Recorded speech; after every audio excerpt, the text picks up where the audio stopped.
You seem like you're pooping out a little bit, Sunshine. Who, me? Never. You couldn't have put any less emphasis in that if you tried. Look, yeah. My body is just trying to kill me. And body all over your body. Your body all okay, no, wait. I thought we were stopping. It's your body, baby. And I'm gonna eat it 'cause I'm a cannibal. Fry it on the grill with some salt. That's it? That's the only seasoning I get? If I'm a cannibal, obviously white. White people only use salt. I waited a long time to say that, and I'm really glad we made it. So why? My body's trying to kill me. This is on your channel, by the way. Why beautiful things make us happy? My face makes me happy. Yeah, so let's figure that out. I mean, you guys get to experience. Right here? Yeah. I just experienced so much joy. You guys get to experience skitting on the daily or every other daily here, and it's daily now. Okay, I'm fairly regular. Then what happens when you get a new job? Look. What happens? Just because I plan on getting 2 jobs in the near future doesn't mean I won't upload mostly regularly. Well, how do you say this name of this YouTube channel? Hello. What up, well, here, we're going to check it out. How do you say the name? I don't know how to say his name. Come on, go for it. Kyrgyzstan. Okay, close enough. The Kyrgyzstan. Kyrgyzstan. The Kyrgyzstan. Kyrgyzstan. The pause in it is a part of the Kyrgyzstan. The pause is part of it. Why beautiful things make us happy. Play. A lot of things can be beautiful.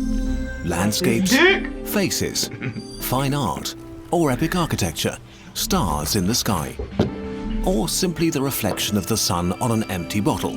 Beauty is nothing tangible, it only exists in our heads. This is where there's a pleasant feeling. Where's that? It seems only so long. If we have to define it, we perceive something as beautiful if its color, shape, form, or proportion somehow are fat ass titties.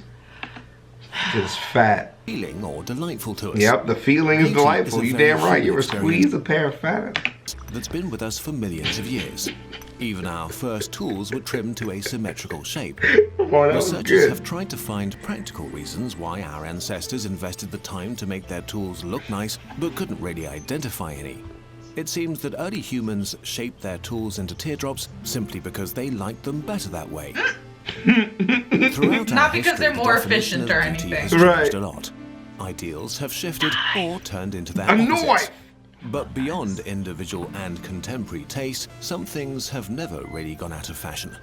The golden ratio, symmetry, or fractal patterns can be found in the art and architecture of cultures from our beginnings to today. Yeah. Humans seem to be in mysterious inherent agreement about the beauty of certain things. The patterns that keep coming up are all rooted in nature. They became part of our biology because they helped our ancestors survive. Oh, okay. Yeah, I did not know that. That's fucking dope. Yeah, that's actually pretty cool. Fractal patterns, for example, occur all over nature, in snail shells, flower heads, waves, or clouds. I guess you're right. Identifying and assessing these things and phenomena correctly used to be vital. Do those clouds mean rain will come soon? Are these waters safe to swim through? Right. Can I eat this? Another pervasive thing is symmetry. In nature, it means everything is as it should be. Right. Stems and trees and leaves and blossoms all grow Stems and trees and leaves and blossoms. Antlers is probably a source of nutritious meat. Hell A yeah. deformed wheat ear may not be safe to eat. A symmetrical face is more likely to belong to a healthy and fertile mating partner. Hey, because I can be healthy and fertile just because my face is lopsided. Yo, lumpy space princess ain't having no kids. Symmetry is so common in fauna and flora, it's extremely familiar to our brain. It helped our ancestors evaluate their environment more easily and react quickly to danger. Things that help us survive activate the reward center in our brain. Oh. Recognizing signals of safety and nutrition trigger nice feelings in us. I make you feel nice with my beautiful symmetrical face. Huh? Yeah. Feel like I'm a sexy caveman out here to provide for you. Like a treasure that I've discovered. Okay, that's a more complimentary way to put it. Sure, Yeah. just a straight up treasure. I was going for more of the like... He said reward center, and it kind of made me think of like a rewards card. Like when I spend money on my Navy Federal card. Wow, they really got you with that advertising. Holy shit, locked down. So you're like the points I get after I spend money. I understand the fucking reference. I wanted to be clear. I'm moving on. You're beautiful. What's in your wallet? Shut up. We're not getting paid for any of that. Now. Kickstart, if you would like to. That is definitely a Capital One reference. I know, but we're bringing that Kickstart bid, man. I'm just saying. Humans seem to have evolved an instinct for beauty that is deeply hardwired into us. It remains even after other processes in our brain stop working. Ew. Yeah, that was gross. Patients were asked to rank the beauty of several paintings. Then the experiment was repeated 2 weeks later. The patients had long since forgotten the paintings, but still ranked the beauty of the paintings in the same order. That is fucking cool. Yeah, that's One dope. could argue that this doesn't say much. So what if people stick to their personal preferences? But other research has shown that we have a sort of lowest common denominator when it comes to beauty. In different experiments, people were asked to distinguish real from fake abstract paintings. Some were originals by Mondrian and Pollock that were painted based on strict rules like fractal patterns, while the imitations were not. The majority picked out the original artworks. This worked with paintings from both artists, even though their styles are very different. Again, Another that's experiment very cool. also used abstract artworks, but asked people to pick them out among similar paintings made either by children or animals.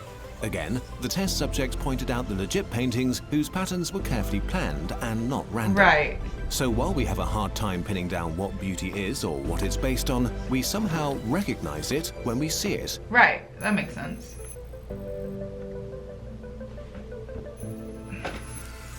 Humans don't navigate nature trying to fucking I tie. had so many questions when he showed up. He's the one character from Lost. They just didn't bother to fire. They just left his ass to out there. survive day by day anymore. We left the natural world behind and created our own. We made the objects that surround us, the things we wear and use and look at. As we spread over the planet and our numbers grew, we shaped a completely man-made environment. Right. In the process of doing so, we often neglected beauty in favor of functionality, cost, or efficiency. We built rows and rows of concrete housing blocks that nobody wants to live in. We have ugly underground subway stations, shabby public service buildings, and sprawling malls. One bland, standardized box beside the next.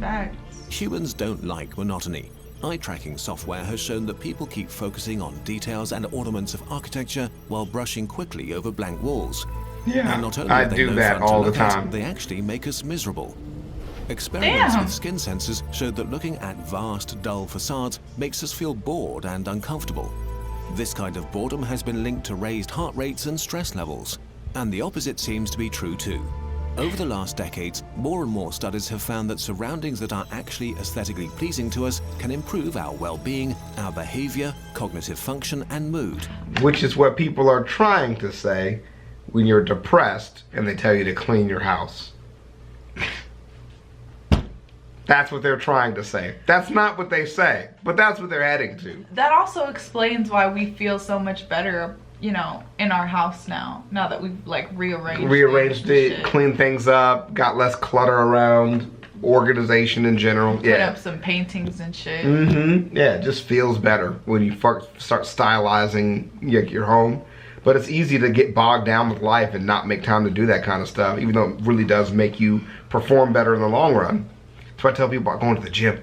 It hurts when you start, but like, you still will have a way better week, even if you have leg pain. Like, you'll still be more active the whole bodies week. And brains react measurably and visibly to everything that surrounds us. Beauty, in particular, has such a strong impact on our well-being that making useful things beautiful can actually make them better.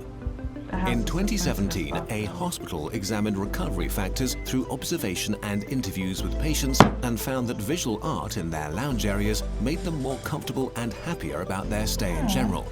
That's good. Another study looked at how well patients recovered in a hospital that had 2 wards. A very old and rather ugly one, and a newly renovated ward.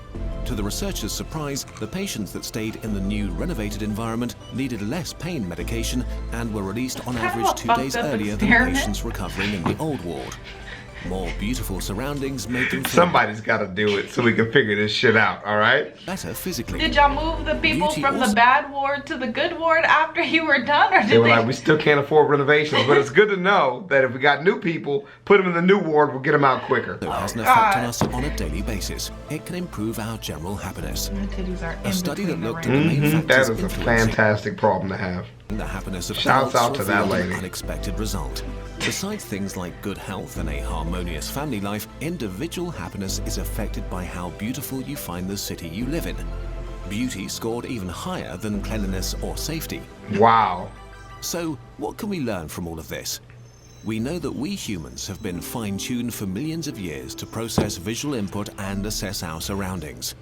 It's just what we're programmed to do, and we're starting to learn more about how much beauty as a property is really influencing us. Beauty meets an inherent need for meaningful information. Maybe it would be worth giving it more space in this man-made world we have created. Yeah, I can agree with that. This video was a collaboration with the creative agency Zarkmeister. Shouts out to them too for helping out with that. When we first moved into our apartment, it was recently renovated, and that felt fucking great to see a bunch of new, like, shiny stuff around. Definitely, yeah. You know, and so it definitely made us more likely to do it. I've always liked decorating things, but I do stuff like on my desktop computer, like I change my wallpaper around and stuff like that. So I wanted to get the backdrop for the back of the videos and stuff. Yeah. Help things look clean, make stuff look better, but not experience too much change, which then can just be like kind of stressful. I mean, it's also part of why, like me, like I'm super into makeup. Like I love makeup. I think it's really fun to do. I think it's fun to look at. I like watching tutorials about makeup. Like that shit is just like relaxing to me. Yeah. It feels really good. Aesthetically pleasing, satisfying to see. And sparkly things, right? Like I love sparkly things because I think they're beautiful. Yeah, I feel that. This is a good video. A little bit of smart stuff. And I'm gonna head for one for my channel now because I want to know why meat is the best and worst thing ever invented. Because it tastes good, but it's bad for the environment. I don't think so. I'll see y'all later. Oh yeah, bye guys.